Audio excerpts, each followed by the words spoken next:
was never music before the 1900s. It didn't exist. So let's explain this like nobody knows who either of these people are. Because this is when music began. Yes, there was never music before the 1900s. It didn't exist.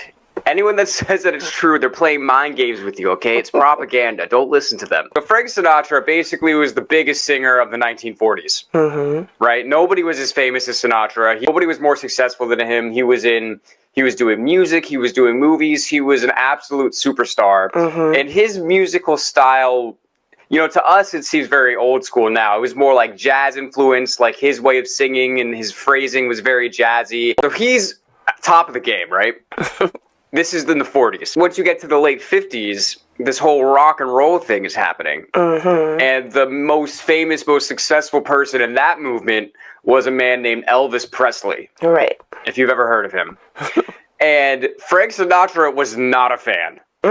At first, anyway. And I think it's really funny because when you put yourself in Frank's shoes, like, he must have felt so threatened by Elvis. But I feel like the biggest reason isn't even like him thinking, oh, maybe I'm not good at music anymore.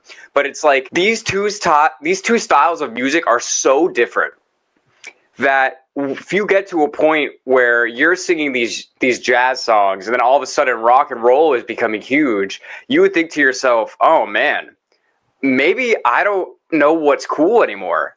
Maybe the youth are just going in a direction that has absolutely nothing to do with me and there's nothing I can do about it.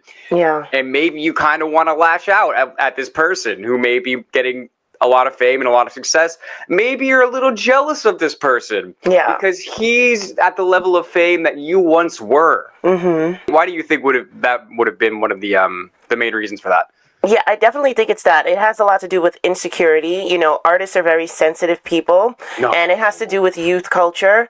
If you're a pop star, you're driving the youth culture, so everything cool is you. And then suddenly, 10 years pass by, and you're not a kid anymore, you know, and you probably haven't realized it, but the new person that comes along, hardcore makes you realize it. So I think that that's one of the reasons why Frank's insecurity and his realization that he just wasn't young, quote unquote, not old for the earth. You're not old for the earth. You're just old for this club.